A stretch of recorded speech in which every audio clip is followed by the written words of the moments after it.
És a mitjanit a Barcelona. Puc veure com passa el vent.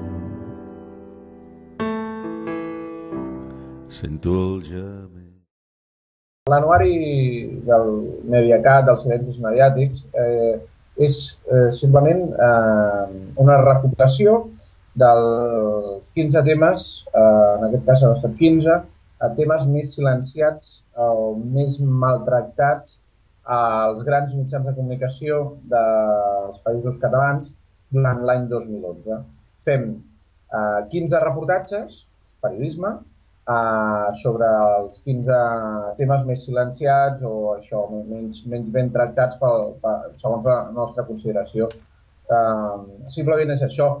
S'inspira en un projecte dels Estats Units que es diu Censor Project, que ells fan des de fa 30 anys aquesta compilació dels temes més silenciats de la premsa nord-americana durant l'any. Ells fan 25. És un projecte molt més gran que uneix universitat, periodisme, periodistes i organitzacions socials i el distribueixen cada any. I com seleccioneu els temes? Els temes són fruit d'una selecció. Durant 2 o 3 mesos, els coordinadors de l'anuari, que som el Roger Palà i jo mateix, van fer una compilació d'un centenar de temes, sobretot gràcies a 2 fonts principals, una als mitjans de comunicació locals i alternatius, que generalment sí que han tractat aquests temes, i l'altra font d'inspiració, diguem-ne, serien les ONGs i organitzacions socials. Directament, ONGs com Enginyeria Sense Fronteres, Veterinari Sense Fronteres i altres s'han posat en contacte amb nosaltres i ens han dit: aquest tema, aquesta denúncia, aquesta campanya l'hem intentat treure i ha estat impossible perquè els mitjans no ens fan cas.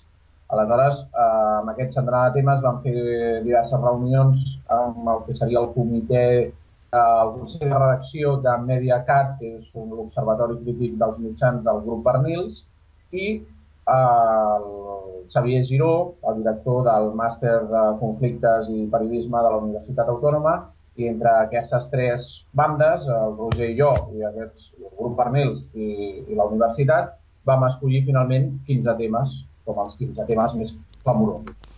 Hi ha una mica de tot, Veig que comenceu amb els Borbons. 6 Borbons... I 90 i pico mariachis. Sí, exacte, això. Suposo que deu anar de la SICAP, no, això? Sí, aquest és el tema principal i un dels temes més forts dels que denunciem en els 15 temes silenciats o els 15 reportatges. Simplement es tracta de que la infanta Pilar de Borbón, germana del rei Joan Carles, es veu que, tot i no haver treballat mai en la seva vida ni haver tingut grans èxits empresarials, té 4,5 milions d'euros d'origen, nosaltres diem desconegut, perquè no ho sabem, no està publicat, ella no tampoc s'hi ha referit, 4,5 milions d'euros invertits en una SICAP. Una SICAP és una societat d'inversió de capital en borsa, que és un xiringuito financer que utilitzen les grans fortunes del país per no pagar impostos sobre els beneficis, perquè quan tu poses diners en una SICAP, la SICAP inverteix, pots guanyar o pots perdre, però de tot el que guanyis només pagaràs un 1% a Hisenda aquell any. Per exemple, l'any passat, si no recordo malament, la infanta Pilar va guanyar 450.000 euros l'any, per tant va recuperar aquests beneficis, dels quals només va pagar 900 euros d'impostos. No és res il·legal, però ens sorprèn, com a mínim ens sorprèn, que la Casa Reial, que ha criticat el gendre, el Iñaki Urdangarín, per el seu comportament poc exemplar, això no ho trobi poc exemplar. Una qüestió d'ètica. Predominen els temes per això de Catalunya o dels països catalans, no? Del País Valencià, de les Illes... Aquest és potser un dels pocs casos en els quals entreu un tema que va més enllà de les fronteres dels països catalans, no?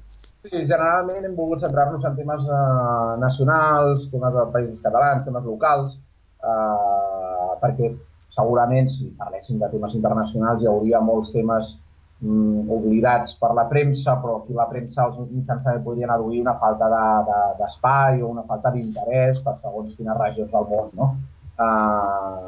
Sí, llavors ens centrem en casos que perfectament haurien d'haver, nosaltres creiem que perfectament haurien d'haver pogut ser publicats en els mitjans de comunicació. Fins i tot hi ha casos, no volem ser superdescriptius, hi ha casos d'èxit i de bon periodisme, perquè al final de cada reportatge, a l'anuari, nosaltres fem una petita guia de mitjans, una anàlisi del tractament informatiu d'aquell tema i destaquem en positiu, sobretot reivindiquem els casos que sí han tractat aquell tema o el van tractar parcialment, però el van tractar, no? Per tant, això és important de dir. Pel que veig dels 15 temes que surten en aquest informe, n'hi ha alguns casos que potser sí que se n'ha parlat, però se n'ha parlat molt poc, no? I d'altres que són absolutament desconeguts, o almenys jo no els coneixia, no? Com les protestes ecologistes davant del gasoducte del Vallès. Que són temes d'aquells que no n'havia sentit, jo almenys no n'havia sentit mai a parlar, no? I d'altres que, bueno, que potser alguna cosa sí que se n'havia dit i tal, no? Però això sí que és una investigació pròpia, diguéssim, no?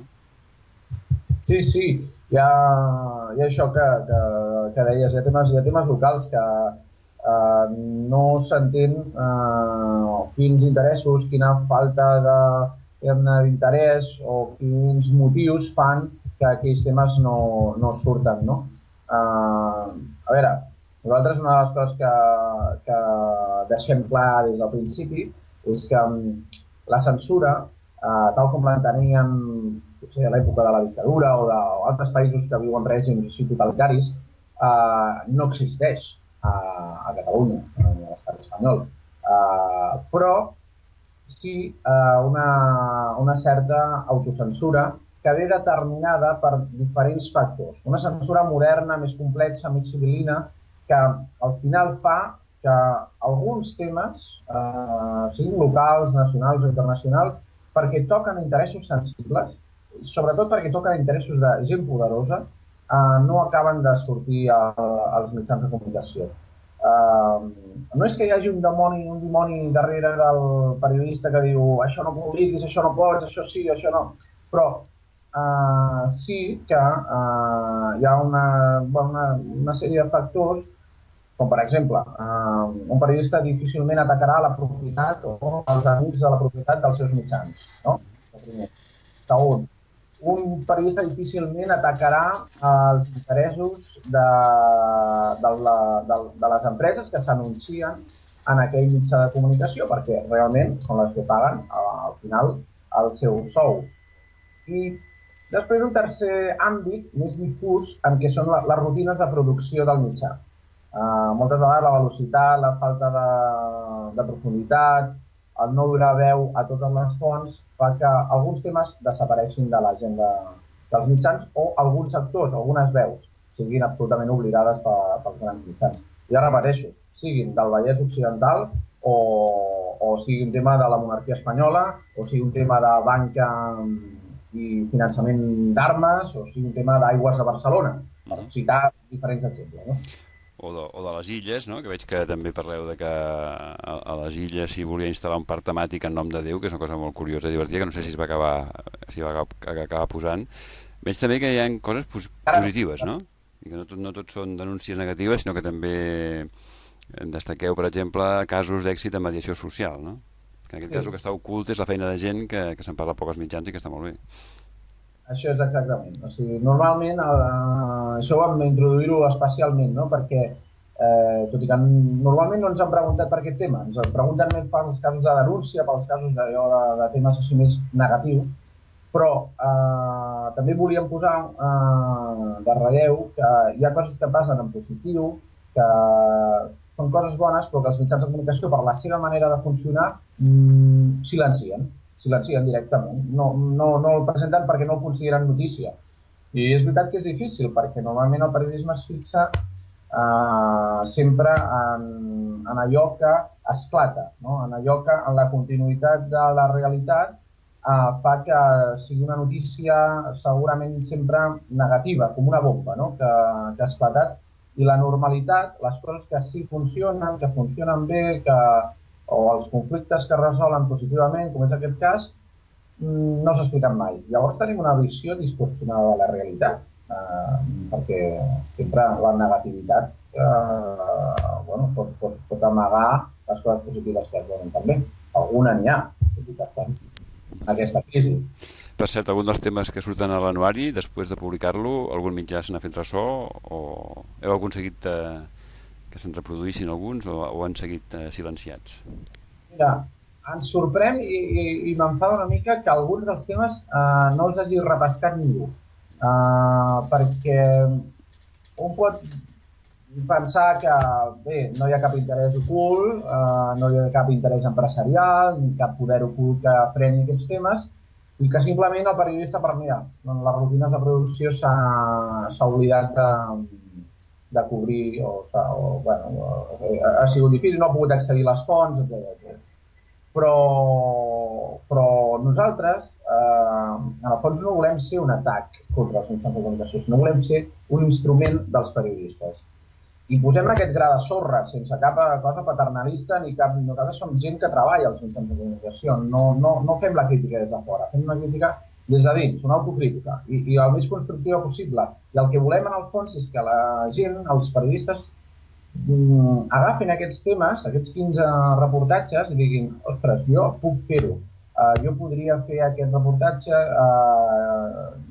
gràcies a l'anuari m'he adonat que aquest tema existeix i ho publicaré al meu mitjà. Això, que jo sàpiga, encara no ha passat, tot i que de l'any passat sí que tenim dos exemples positius. L'anuari Mediacat de 2010 ja va publicar aleshores, el 2010, que, per exemple, un tema de les denúncies de maltractaments als centres d'internament d'estrangers, que pocs mitjans de comunicació se n'havien fet ressò fins aleshores. Segurament el teu programa, segurament sí que n'havíeu parlat, però en la majoria de mitjans grans se n'havia tractat poc el tema perquè era un tema fosc, un tema tabú. Arran que nosaltres publiquem aquest tema, sí que després, aquest any 2011, s'han publicat diversos reportatges i fins i tot hi ha hagut una campanya d'un mitjà de comunicació, com és el Periódico de Catalunya, de denúncia dels maltractaments que suposadament es produeixen als centres d'internament d'estrangers. Això ho considerem superpositiu. Aquest és l'objectiu que tenim, que els periodistes ens agafin i ens facin servir com vulguin en els seus mitjans de comunicació. I en tot cas ho tenen fàcil perquè l'informe està penjat a la web de media.cat, no? Allà estan tots els 15 temes sencers, no? Sí, és la web media.cat/anuari. Allà es pot despenjar els articles en versió electrònica o en versió fins i tot descarregar-se el llibret que hem fet en PDF o fins i tot per e-book. O sigui que hi ha totes les maneres possibles. També es pot comprar el llibret en format paper per aquells més clàssics i que vulguin llegir en paper a diferents llibreries de Barcelona, grans llibreries, sobretot tipus Abacus, La Central, les diferents Laie i altres revistes que les revistes al lloc de difusió i de totes les llibreries surt a la pàgina web. Hi haurà anuari dels silencis mediàtics el 2012? Segur. Jo crec que ja hem establert una petita tradició i l'hem de mantenir. A més, sempre presentem l'anuari, l'hem presentat el 3 de maig, que és el dia de la llibertat d'expressió, de la llibertat d'informació. Per tant, crec que és un bon dia per reivindicar. Al final, el que reivindiquem és fer periodisme independent, rigorós, en profunditat, etc., amb qualitat, o almenys ho intentem, i publicar-lo cada 3 de maig, establint així com una mica una tradició. En un moment que els mitjans de comunicació passen per una època dolenta, jo crec que el periodisme sí passa per una molt bona època. Es poden fer coses, es poden fer això que fas tu, d'aquestes entrevistes a Cisco TV, es pot fer l'anuari Mediacat, es poden fer programes de ràdio per internet, es poden fer moltes coses com a projectes periodístics dintre i fora dels mitjans de comunicació, que jo crec que mostren la bona salut del periodisme, tot i la mala salut i els acomiadaments i les retallades que patim els mitjans de comunicació. És a mitjanit a Barcelona. Puc veure com passa el vent